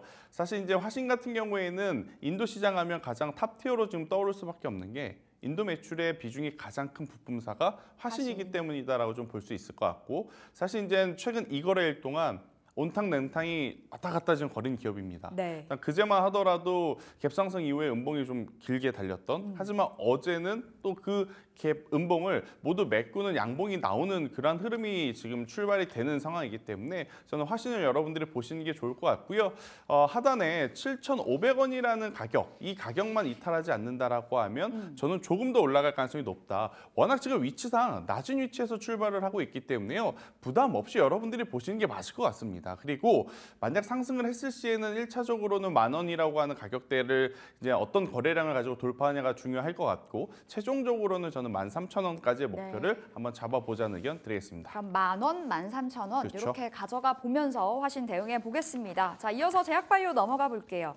제약바이오 흐름 좋은데 어제 대장은 쉬더라고요. 뭐 네. 알테오젠, 리가켄바이오 같은 종목들 어제처럼 쉴 때가 기회였을까요? 어제 쉬어가는 것은 좀 이해해 주죠. 오랜만에 반도체가 살아났기 삼성전자, 때문에. SK하이닉스가 너무 강했기 때문에 그들이 약할 때 우리나라 증시 그래도 버텨준 건 이들이 아니었나 생각이 듭니다. 그래서 이제 그간 정말 힘을 내줬으니까 어제 그리고 이제 다음 주 초중반까지 조금은 더 쉬어간다 하더라도 너무 타박하지 않으셨으면 저는 좋겠다라는 생각이 들어요. 대신에 이제 중장기적으로 봤었을 때 이들의 조정을 그런 매수를 해야 되느냐? 네. 당연히 매수를 해야 된다 생각이 듭니다. 그래요. 왜냐? 금리 인하 시기에 첫 시발점이 올해 이제 3분기이기 때문에 금리 인하를 통해서도 수혜를 받을 수 있다라고 좀 보여지는 이 섹터 자체가 제약 바이오이기에 저는 이쪽에 대한 조정은 매수 기회이나 네. 반도체가 어제 처음으로 강했고 지금 미국은 여전히 지금 추세가 유지가 될 가능성이 높아서요. 조금 더 쉬어가는 것을 확인을 하고 천천히 담아봐도 괜찮다는 의견 드리겠습니다. 급하게 담을 필요 없고 그렇죠. 확인하고 천천히 매수 관점에서 유효하다 말씀 주셨고 생물보안법 오보 이슈가 있었잖아요. 그 오보다라는 부분이 확인이 되면서 다시 한번 시세가 나와줬는데 전략 어떻게 챙겨볼까요? 오보면 오보대로 다시 삼성바이오로직스를 보는 살까요? 게 저는 맞다 생각이 들고 있고요. 지금 100만 원 위인데 괜찮아요? 저는 삼성바이오로직스는 삼성전자를 담을 때처럼 한 번에 사시기보다는 천천히 모아가는 전략으로 저는 여전히 괜찮다라는 생각이 들어요. 그러니까 법안 3개 중에 하나에 대해서 뭐 여러 가지 이야기가 있는데 결국엔 방향성은 중국 기업들을 규제하겠다라는 것으로 동의를 하고 우시앱텍의 계열사 앞서 이제 에코님께서도 브리핑 때서 정리해 주셨지만 우시앱텍의 계열사 우시바이오이기 때문에요. 저는 이 부분에 대해서 여러분들이 너무 걱정하실 필요는 없다. 지금 미국은 중국을 규제하고 있고 올해 미 대선이라고 하는 이벤트가 있기 때문에 네. 이로 인해서 수혜를 보는 우리나라 기업 충분히 봐도 괜찮다는 의견 드리겠습니다. 사야 된다라는 네. 관점에서 풀어주셨고요. 어제 비만 치료제 관련주들이 또 좋았습니다. 위고비 이제 상류 직전인데 세론 대비해야 될까요?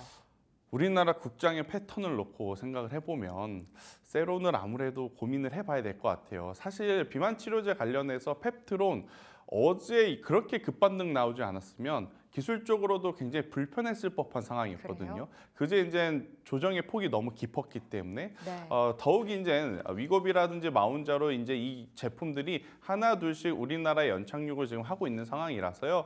저는 추가적인 상승세를 기대하기보다는 이제는 네. 관련주들의 세론 뉴스에 조금 더 유연한 대응 전략이 필요할 때가 아닌가라는 의견 드리겠습니다. 알겠습니다. 세론 대비해보자 말씀 주셨고 바이오타픽 뭘까요? 저도 바이오에서 하나를 딱 고르기가 어렵더라고요. 이럴 때 대안이 바로 ETF. 자, 코덱스 바이오입니다. 네, 코덱스 바이오 ETF를 여러분들이 차라리 천천히 접근을 하시는 게 맞을 것 같아요. 그래서 코덱스 바이오 관심 있으신 분들 같은 경우에는 지금 흐름이 굉장히 나쁘지 않습니다. 최근에 기록 중에 최근에 가격 중에 8,000원이라는 가격대 밑으로만 내려오지 않는다라고 하면 코덱스 바이오 같은 경우에는 충분히 우리가 관심 있게 볼만하다라고 좀 네. 말씀드릴 수 있을 것 같고요. 현 구간에서 상승 시에는 일단 라운드 피겨 가격이라고 할 수 있는 10,000원을 목표가 제시드려 보도록 하겠습니다. 8,760원이 종가로 찍혀 있는데 네. 목표가 10,000원으로 설정해 보겠습니다. 자, 오늘 이제 금요일 어떤 스탠스 취해 볼까요? 일단 요일적으로 가장 수급이 약한 요일이죠. 하지만 이제 오늘 같은 날에도 반도체 IT 수급이 이어진다라고 하면 저는 10월 달 초반까지도 굉장히 긍정적으로 흘러갈 수 있다라는 생각이 들어서요. 반도체 IT의 수급 여기에 코스피 증시에 현물 기준으로 외국인의 수급이 오늘도 계속 이어지는지 여부를 꼭 보시는 게 좋을 것 같고 예. 저는 만약 조정이 나온다라고 했었을 때 그러니까 반도체가 강해서 제약바이오나 2차 전지가 조정이 나온다라고 했었을 때 이번에는 2차 전지를 조금 더 우선순위에 놓고 포트에 오. 편입을 하는 것도 나쁘지 않다. 테슬라가 정말 오랜만에 본업으로 평가를 받고 있고 네. 리튬과 관련한 원자재 관련 기업들의 흐름도 굉장히 좋았다는 것을 참고해 보셨으면 좋겠습니다. 2차 전지 조정 시에 매수해 보자라는 부분 IT 쪽으로 수급이 연속적으로 흘러가는가도 네. 오늘의 포인트로 잡아보도록 하겠습니다. 자, 여기서 보내드릴게요. 아이에셋 김태성 본부장 함께했습니다. 말씀 고맙습니다.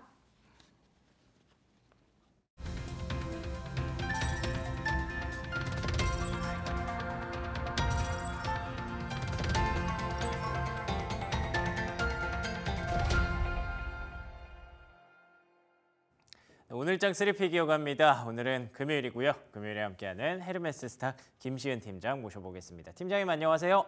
네, 안녕하세요. 네, 반갑습니다. 자, 금요일장 오늘도 기대감이 여전히 좀 이어질 것으로 보이는데 어떤 종목으로 대응해 볼까요? 네, 제가 준비한 종목은 필옵틱스입니다.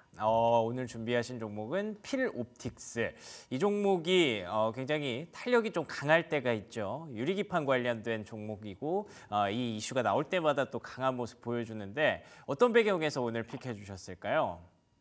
좀 말씀해주신 것처럼 반도체 관련 종목군, 특히 유리판 관련했을 때 좀 탄력적인 모습들을 보여주고 있기는 한데, 다만 그 점만 있는 것이 아닙니다. OLED 디스플레이라든지 2차 전지 굉장히 다양한 모멘텀들을 함께 가지고 있어서 현재 시장에서 함께 잘 받을 수 있는 종목이지 않을까라는 의견 한번 드려보도록 할게요. 매출 비중을 보게 되었을 때 2차 전지 쪽에 대한 매출이 약 80% 정도라고 보시면 좋을 것 같고, OLED 쪽에 대한 매출 비중이 약 15%, 그리고 유리기판 같은 경우에는 아직까지 매출이 좀 미비한 모습들을 보여주고 있긴 한데 저는 2차 전지 관련했을 때 계속적인 강세에 대한 흐름들, 그리고 OLED 같은 경우는 어제 미국이 중국 때리기를 계속적으로 진행을 하고 있는데 디스플레이 쪽에 대해서도 다시 한번 바닥권에서 움직임이 들어왔습니다. OLED 관련 종목군들이 그동안 굉장히 많이 쉬었는데 이 기업 같은 경우에는 OLED 디스플레이 레이저 가공 관련했을 때 좀 기업이어가지고 지금 OLED 관련했을 때 숨겨진 수혜주가 되지 않을까라고 보시면 좋을 것 같고요. 가장 기대가 되는 부분은 아무래도 반도체라고 보시면 좋을 것 같은데 유리기판 관련 종목군들의 강세 흐름들이 계속 이어지고 있고 마이크론의 실적 발표 이후에 반도체에 대한 AI 거품론 우려가 해소가 되고 있습니다. 지금 관련 종목군들의 강세 흐름들이 계속 이어지고 있는데 저 역시 반도체 관련했을 때의 순환매 흐름들이 조금 더 이어지지 않을까라는 생각하고 있어서 이 종목에 대해서 조금 더 집중해 볼 필요가 있지 않을까라는 생각을 하고 있어요. 결국 AI 쪽에 대한 관심이 집중이 되면 될수록 유리기판 역시도 함께 차세대 쪽에 대한 기대가 함께 나올 수밖에 없는 상황이라고 보시면 좋을 것 같고 TGV라고 유리기판을 깨지 않고 미세한 홀을 만드는 기술이 있는데 이 공정 장비에 대해서 개발을 했습니다.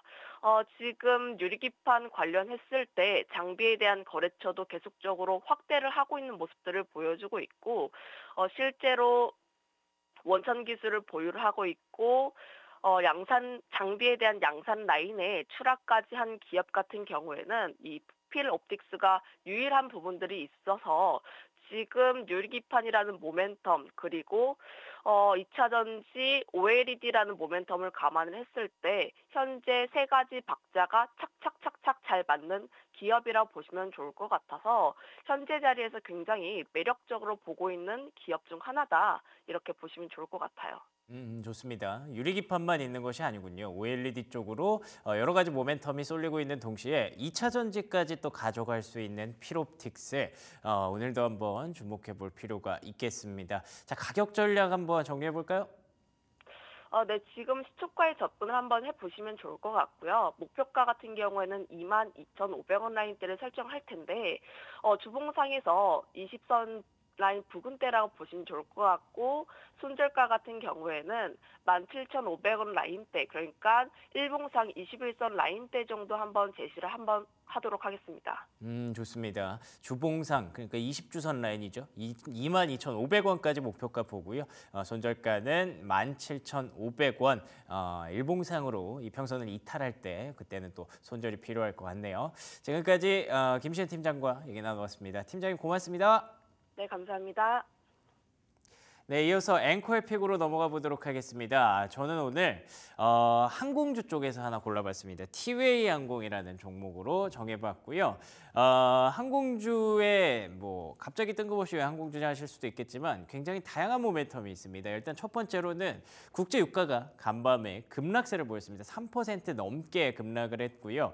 이게 사우디 증산 얘기가 나오면서 급락을 한 건데 경기와는 전혀 무관한 하락이기 때문에 오히려 항공주에게는 크게 수혜가 좀 될 수 있다라는 부분을 주목을 했습니다. 그런데다가 미국에서 사우스웨스트 항공이라고 하는 최근에 계속 항공주들의 어떤 실적 발목을 잡았던 종목이 3분기 가이던스를 상향하면서 깜짝스러운 랠리를 좀 달렸거든요. 이 덕분에 델타항공, 아메리칸 에어라인 이렇게 항공주들이 일제히 급등하는 모습이 있었어서 국내에서도 좀 훈풍을 기대해 봅니다. 거기에 플러스 알파로 하나 더 얹었을 때 이제 중국이 다음 주부터 다음 주 내내 계속 휴일이죠. 연휴기 때문에 중국에서 이제 국내로도 여행을 좀 많이 오지 않을까요? 그런 기대감을 엮어 본다면 항공주가 이번 주 다음 주까지 좀 기세를 발휘할 수 있지 않을까라는 기대감으로 티웨이 항공 오늘 주목해 보시면 좋을 것 같습니다.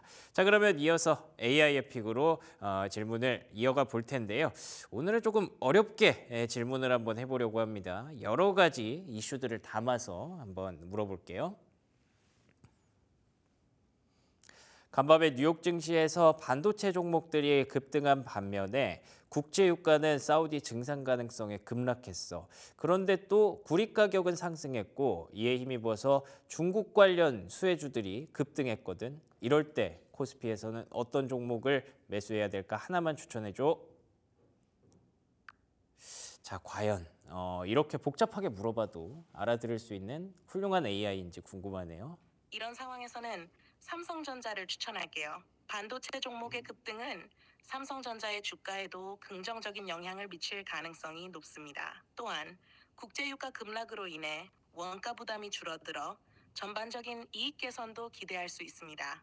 중국 관련 수혜주들의 상승세도 글로벌 시장에 긍정적인 영향을 미칠 수 있으니 삼성전자가 안전한 선택이 될 수 있어요. 아, 그렇군요. 네, 뭐 여러 가지 이유를 물어봤는데 그에 대해서 다 삼성전자에 맞추는 느낌이네요. 어찌 됐든 삼성전자 어제 4% 급등했죠. 오늘도 그 기세 이어갈 수 있기를 기대해 보겠습니다. 자, 오늘 3픽 필옵틱스 티웨이 항공 삼성전자로 정리해 보겠습니다. 조성우의 투자의 맛으로 이어가시죠.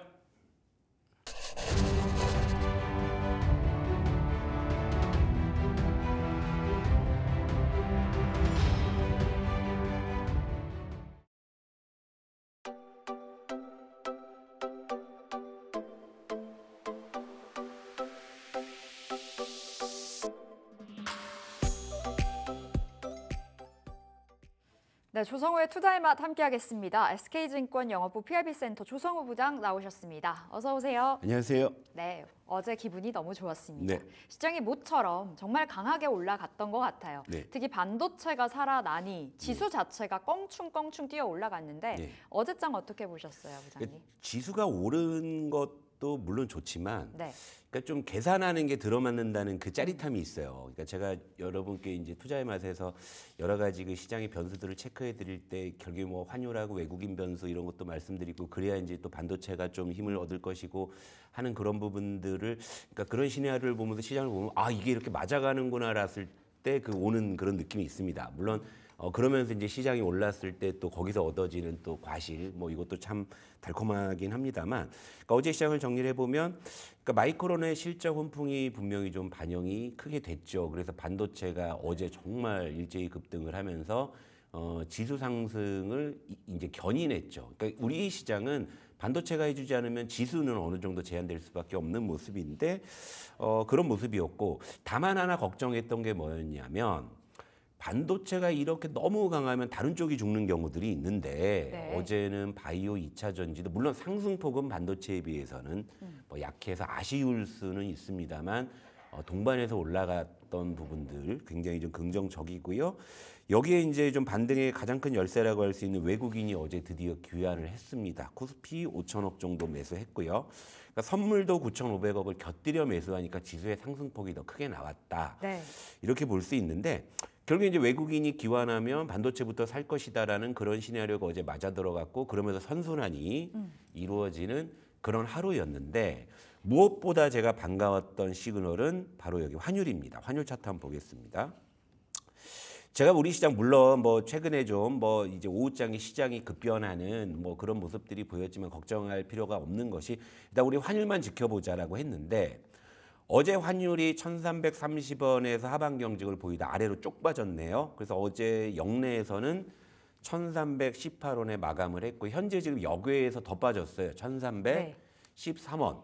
그러니까 환율이 이렇게 1,330원을 강하게 이탈했기 때문에 이건 좀 굉장히 좋은 시그널로 보고 있고 또 이 시그널에 맞춰서 외국인이 돌아왔잖아요. 그러니까 지금 이 환율 하나만 보더라도 시장이 이제 좀 더 좋아지겠구나 이제 이런 어떤 계산이 가능할 정도로 어제 환율이 상당히 좀 드라마틱하게 이제 하락을 했고 물론 여기서 이제 중요한 건 뭐냐면 여기서 이제 강하게 1,330원을 하향 이탈했기 때문에 내친 김에 저는 오히려 요 1,300원대까지 쭉 내려가 준다면 그러면 반도체 상승 탄력은 조금 더 강해질 수 있고 외국인의 매수 강도는 조금 더 강해질 수 있다. 그러니까 이런 일단 계산을 좀 하고 있거든요. 그러니까 어제는 일단 뭐니 해도 반도체 급등한 거 좋고 외국인 돌아온 거 좋고 시장 전체적으로 이 골고루 오른 거 다 좋은데 가장 제가 좀 어제 굉장히 좀 반가웠던 건 이 환율이었다. 이렇게 정리를 해드리고 싶네요. 사실 환율이 너무 이제 강했다 보니까 네. 달러가 강하다 보니까 외국인들의 자금 이탈을 계속해서 부추긴 측면이 있었었고 어제는 외국인들의 컴백과 함께 또 환율이 안정세를 보여서 유의미했다 말씀 주셨는데 어제 우리 장 시작 전에 네. 하이닉스 이야기 네. 많이 했잖아요. SK 하이닉스가 좀 더 강할 거다. 네. 라고 말씀 주셨는데 어제 확실히 삼성전자의 2배 이상으로 뛰어 올라갔거든요. 네. 어떻게 보셨어요? 딱 적중했네요. 뭐 개인적으로 반도체는 솔직히 둘 중에 저는 개인적으로 삼성전자 쪽을 좀 선호하긴 합니다만 그래도 어제는 하이닉스 쪽이 단기적으로 훨씬 더 좋을 것이라는 말씀을 드렸는데 또 그런 계산이 맞으면 또 기분이 좋은 거예요. 여기 화면 볼게요. 어제 코스피도 뭐 급등을 했습니다만 어제 사실 전기전자가 코스피는 장중에 2.9%까지 급등을 했는데 전기전자는 무려 4%대가 넘는 상승을 보였죠. 이러다 보니까 코스피가 2% 넘는 그런 급등세를 좀 보이게 된 부분인데 역시 이제 반도체가 올라야 우리 시장의 지수 상승 탄력이 강화된다라는 것은 뭐 어쩔 수 없는 거죠. 일단 삼성전자가 있고 시총이 거의 뭐 500조에 육박하는, 그리고 뭐 시총 100조가 넘는 또 SK 하이닉스가 있기 때문에 이 두 종목이 동반 급등하면 뭐 지수 견인이 될 수 있다, 이렇게 볼 수 있는데, 다만 이제 어제는 이 반도체 쪽에 쏠리지 않고 네. 나름 골고루 퍼졌다는 쪽에 좀 의미를 부여할 수 있는데요. 어제 모처럼 전기전자의 외국인의 매수가 유입이 됐어요. 외국인이 전기전자를 3천억을 샀고요.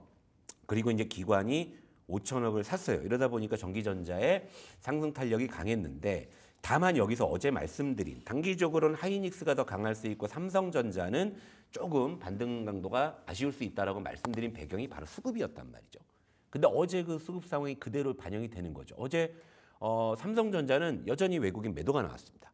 그런데 SK하이닉스는 외국인의 매수가 유입이 됐기 때문에 결국 수급적인 논리로 봤을 때 하이닉스가 훨씬 더 마이크론의 호실적인 훈풍을 고스란히 반영했다라고 볼 수 있는 것인데요. 그런데 그렇다고 삼성전자의 어제 반등이 의미가 없었던 것이 아니라 삼성전자도 결국에는 이 단기적으로 가파른 하락을 딛고서 이제 추세를 돌리기 시작했다라는 거. 그러니까 삼성전자도 단기 바닥에 대한 신뢰도는 굉장히 높아지고 있는 이런 상황이거든요. 그럼 여기서 이제 우리가 전략을 볼 때는 SK하이닉스가 이제 단기적으로 힘을 받았지만 또 이제 앞으로는 또 이제 하이닉스냐 삼성전자냐라고 봤을 때는 또 이제 고민에 빠질 수 있는 그런 어떤 힌트를 좀 줬다고 볼 수가 있을 것 같습니다. 어제 SK하이닉스, 삼성전자 정말 강한 반등이 너무 반가웠는데 앞서 그 전에 동트기전이 예. 가장 어둡다. 네. 계속 강조 주셨잖아요. 네. 어제 동튼 거죠? 예, 그러니까 새벽닭이 우니까 외국인이 돌아왔잖아요. 꺼꺼해 가니까 외국이 돌아왔잖아요.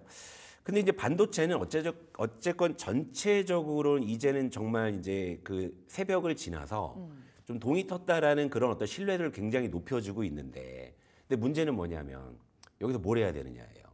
지금까지는 뭐 저도 이제 SK 하이닉스 쪽 이런 쪽을 또 말씀드리고 그대로 시장이 반응을 해서 저도 뭐 그런 거에 대해서는 기분이 좋습니다만, 예. 또 앞으로는 또 이제 여기서 섹터를 그럼 구분해야 그렇죠. 되나요? 이대로 또 갈 거냐, 아니면 또 여기서 또 이제 뭔가 또 색깔이 바뀔 거냐, 이제 이게 관건인데, 자, 이 그림을 볼게요. 어제 물론 SK 하이닉스가 굉장히 그 어떤 상징성을 보여준 급등이 나왔기 때문에 그런 쪽에 좀 반도체 시선이 많이 집중이 됐지만, 어제 보게 되면은 LG 디스플레이가 장중에 10% 급등한 것도 아마 보였을 겁니다. 네. 그리고 아래 종목은 덕산 네오룩스인데 장중에 12%또 급등이 나왔어요. 그러니까 물론 SK 하이닉스를 중심으로 한 그런 녀석들, 또 하나 이제 볼까요? 테크윙. 어제 테크윙 당연히 뭐 HBM3 진영이기 때문에 SK 하이닉스의 어떤 급등의 훈풍을 반영해서 같이 올랐고, 네. 아래 이수 페타시스도 역시 올랐어요. 그러니까 하이닉스를 보고 자연스럽게 시선이 가는 한미반도체나 뭐 테크윙, 이수 페타시스를 보면 또 그것만 보게 되면 또 다시금 이제 HBM3가 힘을 받나요? 이렇게 좀 이제 착시가 생길 수도 있는데, 앞서 보여드린 LG 디스플레이와 덕산 네오룩스, 그리고 또 하나 보여드릴게요. 자, 위의 종목은 엑시콘이에요. 이건 장중에 무려 24% 급등을 했거든요. 네. 이거 DDR5 모듈 쪽 하는 거죠. 그러니까 온디바이스 AI 쪽에 가까운 종목이죠. 자, 아래는 저전력 반도체 하는 어버브 반도체입니다. 온디바이스 AI 쪽에서도 각광을 받아서 시세가 났었던 애들.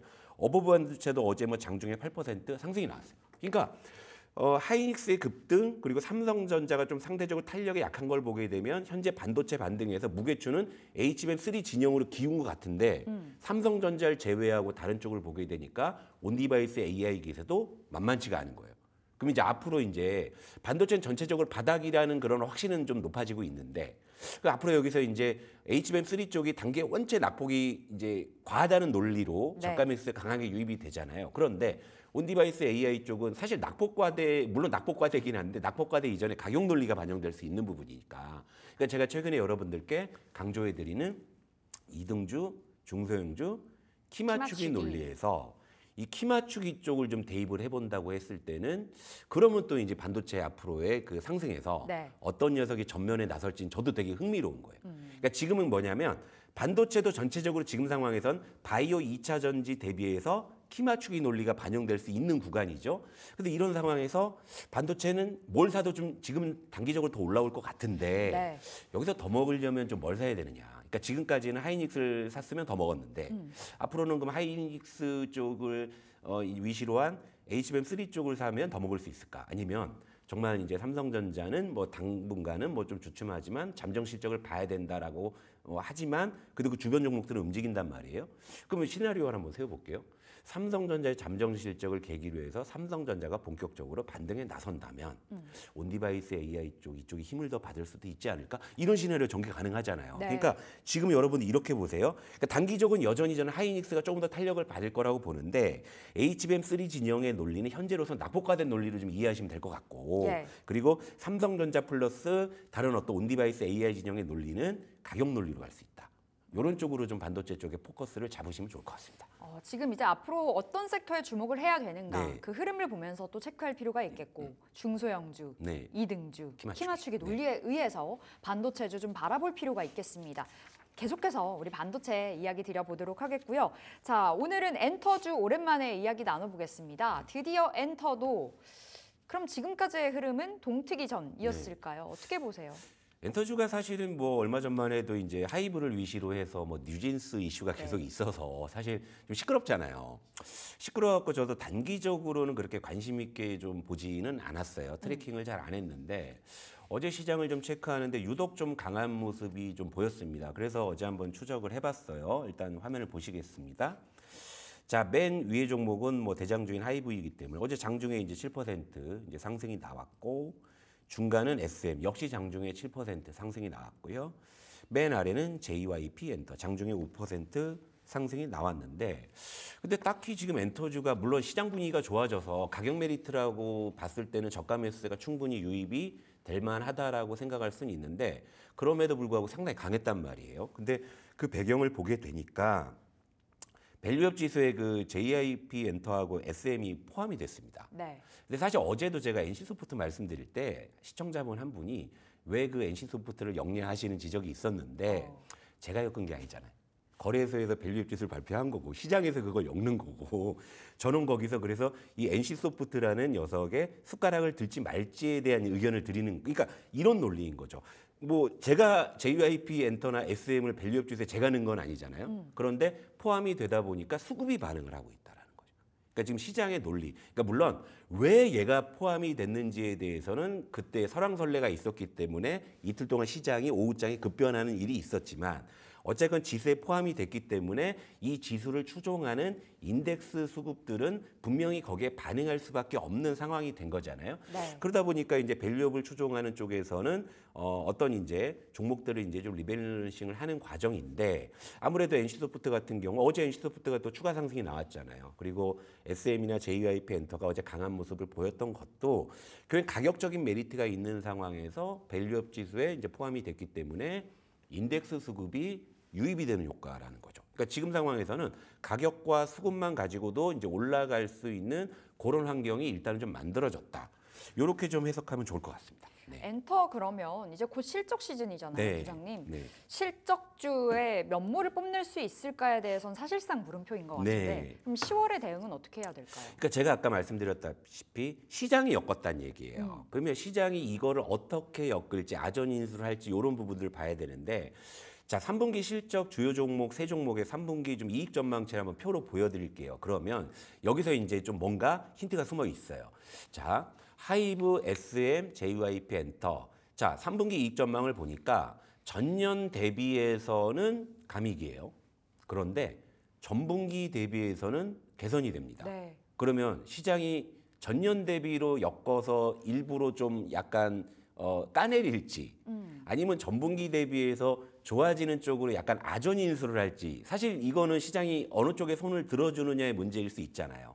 그런데 최근에 엔터주의 동향을 보니까 가격적으로 메리트가 있는 상황에서 금리 인하 효과가 반영됐을 때 유동성 효과 여기에다 밸류업 지수에 포함이 됐기 때문에 인덱스 수급이 이제 서서히 들어오는 분위기라면 네. 시장이 이러다가 갑자기 전년 대비 실적이 안 좋으니까 패대기를 칠 가능성보다는 아무래도 야 실적이 좀 좋아지고 있네 쪽으로 좀 아전 인수해서 약간 탄력을 붙일 쪽에 대한 시나리오를 생각해 볼 수 있겠죠.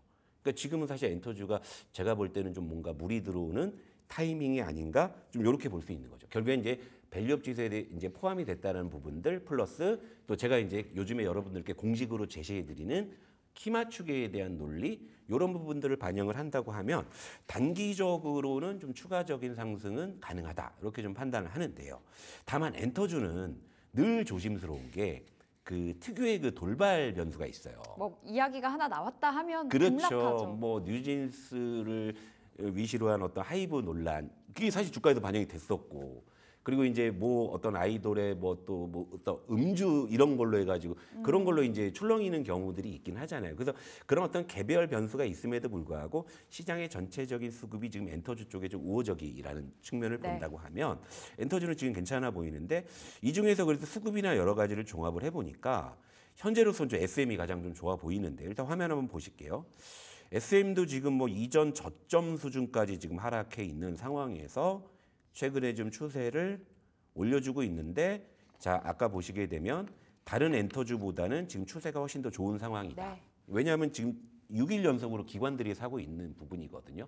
특히나 밸류업 쪽에서 힘을 받는 종목들은요. 대부분 기관 수급이 상당히 좀 강하게 유입이 되고 있다라는 점. 그러니까 지금 밸류업 지수를 좀 기준으로 봤을 때는 외국인보다는 기관 쪽이 조금 더 이런 쪽에 좀 집중을 하고 있다. 이런 걸 좀 본다고 했을 때는 엔터주는 전체적으로 괜찮고요. 그리고 이제 그 중에서는 SM이 현재로서는 좀 가장 좋아 보이지 않나 이렇게 정리를 해드리도록 하겠습니다. 어제 엔터 3사 내에서도 SM이 가장 네, 강하더라고요. 네, 그렇죠. 이제 어느 정도 바닥 다졌다라는 관점에서 엔터주 볼 수 있다라고 좀 답변 주셨고 시장 안에서 정말 뜨거운 이야기, 뜨거운 감자죠. 이제 네. 고려 아연 네. 관련해서 말들이 정말 많습니다. 사실상 이제 경영권 분쟁이라 함은 주가 상승의 공식으로 네. 자리매김되어 있잖아요.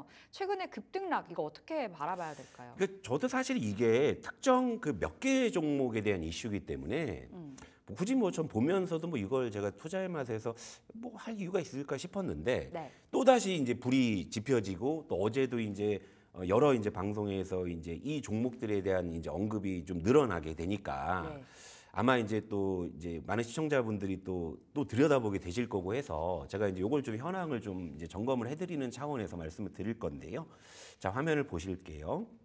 자 고려 아연 어제 또 장중에 6% 상승을 좀 했고요. 그리고 뭐 어제 물론 이제 살짝 좀 밀리기는 했습니다만은 9월 현재 약 33% 올랐고 자 이제 영풍정밀 오히려 이제 이 종목이 훨씬 더 핫하죠. 요즘에 이제 상승률을 보게 되면 장중에 11% 상승을 했고요.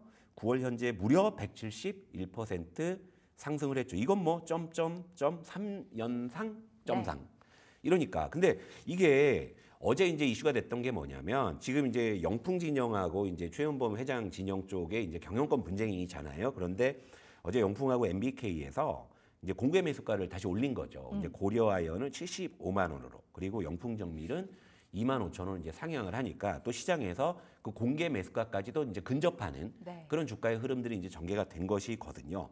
그러니까 결국에는 경영권 분쟁이 다시금 또 이제 재점화되는 이런 양상 그리고 더 뜨거워지는 이런 이제 양상이기 때문에 어제 굉장히 이쪽에서 이제 거래량도 좀 많았고 하다 보니까 여기서 이제 여러분들이 이제 고려와 영풍정밀 뭔가 이제 혹하잖아요. 경영권 분쟁이라고 하니까 그래서 이제 시장이 좀 집중을 좀 많이 받게 된 게 아닌가 이렇게 좀 정리를 해볼 수가 있겠네요. 어쨌거나 이제 테마성 뭐라 해야 될까요? 이슈성이 굉장히 짙기 때문에 네. 그 일정 체크도 잘 해보셔야 되겠고 네. 뭐 지금으로의 진입을 알리는 건 당연히 아닐 예, 테고. 예. 그러니까 하지 말자는 차원에서 말씀을 드린 거고 자 다시 보자면 네. 고려아연이 공개 매수가가 75만 원으로 상향을 했습니다. 근데 어제 종가가 이제 71만 3천 원이에요. 71만 3천 원이니까 물론 또 공개 매수가 상향하는 거 아닌가라는 기대를 설마. 하실 수 그렇죠. 제가 볼 때 설마 또 거기까지 하겠냐. 네. 아니 무슨 그 뭐 그들도 공개 매수를 하기 위해서는 자금이 필요한 거고 그들이라고 뭐 화수분처럼 돈이 무한정이 있는 건 아닐 거란 말이에요. 예. 그러니까 이제 그런 막연한 확대 재생산을 좀 경계하자라는 그런 취지에서 말씀을 드리는 거고요. 영풍정밀은 공개 매수가가 2만 5천 원인데 어제 종가가 2만 4,950원이에요. 그러면 여기서 이론적으로 본다면 고려아연 지금 사면 75만 원까지는 공개 매수가니까 근데 이게 기대 수익이 생각보다 높지가 않잖아요. 그러니까 지금은 근데 뭐 예를 들어서 공개 매수가를 추가 상향한다고 하면 또 환호할 수도 있겠지만 여기도 갑자기 극적으로 경영권 분쟁 타결 뭐 이렇게 되면 어떻게 될 거예요? 급락이죠. 그렇죠. 그러니까 그런 부분들을 생각해야 돼요. 그러니까 지금은 고려아연그룹의 이런 경영권 분쟁에서 가격은 정말 끝까지 차올랐다라고 보시면 될 것 같고요. 현재는 기대 수익보다 위험이 매우 큰 구간이라는 점을 좀 말씀을 드리면서 시끄럽지만 그냥 강 건너 불구경 하셨으면 하는 취지에서 오늘 한번 정리해드렸습니다. 네, 알겠습니다. 고려아연 이야기 다뤄봤고요. 자, 이제 오늘장은 어떤 대응이 맞을까요? 드디어 외국인들의 컴백, 네. 오늘도 이어질까요? 일단 여기에서 환율이 더 빠진 걸 보게 되면 외국인이 장 초반에는 좀 우호적으로 좀 유입이 될 것 같고요. 그리고 미국에서 이제 간밤에 발표된 신규 실업수당 청구 건수도 예상치를 하회하고 미국의 이제 3분기 GDP 잠정치도 좀 나름 괜찮게 나오는 분위기. 그러니까 이런 거예요. 비컷을 했는데 여기서 지표가 또다시 안 좋게 나오게 되면 아래 공포를 끄집어낼 수는 있는데 네. 금리는 내려놨겠다, 지표는 괜찮겠다. 이거 좋네. 이거 좋네. 이런 상황이 될 수 있는 거죠. 그러니까 시장은 좀 당분간은 조금 더 이제 안정되고 안도하는 그런 흐름으로 보이기는 하는데요. 다만 이제 아까 반도체 말씀드릴 때 제가 하나 좀 빼먹은 게 앞으로 좀 뭐 HBM3냐 온디바이스 AI냐 말씀을 드릴 때 간밤에 엔비디아는 또 정강 후약으로 좀 네, 흘러가는 맞아요. 흐름. 그리고 슈퍼마이크로 컴퓨터는 오히려 물론 이제 뭐 분식회계 관련한 이슈가 있었긴 했지만 좀 급나가는 그런 흐름들. 하지만 마이크로는 또 상승폭을 지켜주는 흐름들. 그러니까 미국 쪽에서도 반도체 전체에 대한 바닥 인식은 있는 것 같은데 여기서 뭔가 이제 좀 어느 쪽에 좀 이제 그 무게를 더 실어줄지에 대한 어떤 그런 탐색전이 좀 활발한 것 같다. 이런 느낌이거든요. 그러니까 오늘은 반도체가 추가적으로 힘을 얻는다면 어느 쪽이 조금 더 이제 뚜렷해지는지를 한번 좀 관찰해 보는 것도 재미가 있지 않을까 이렇게 좀 말씀드리도록 하겠습니다. 그러니까 뭐 전반적으로 다 날아간다 이렇게 네. 보기보다는 네. 일단은 그 안에서 옥석 가리기도 중요하겠지만 오늘 환율의 움직임 그리고 외국인들의 컴백이 오늘까지도 이어질지가 굉장히 중요한 시장 네. 안에 변수겠어요. 네, 그렇죠. 그러니까 다만 환율이 이렇게 개선이 됐다라는 것은 전체적으로 우리가 이제 어떤 종목을 들고 있더라도 괜찮을 수 있다라는 쪽이기 때문에 많이 좋아진 분위기라고 말씀드릴게요. 알겠습니다. 1,300원을 이제 밑도는 그 기준에서 움직여주는 환율의 움직임 오늘 체크해 보도록 하겠습니다. 자, 우리 부장님 여기서 보내드립니다. 말씀 고맙습니다. 네, 출발 딜사이트 1부 여기서 마치겠습니다. 이어지는 2부에서도 여러분들과 함께 할게요. 1부 끝까지 함께 해주신 여러분 고맙습니다.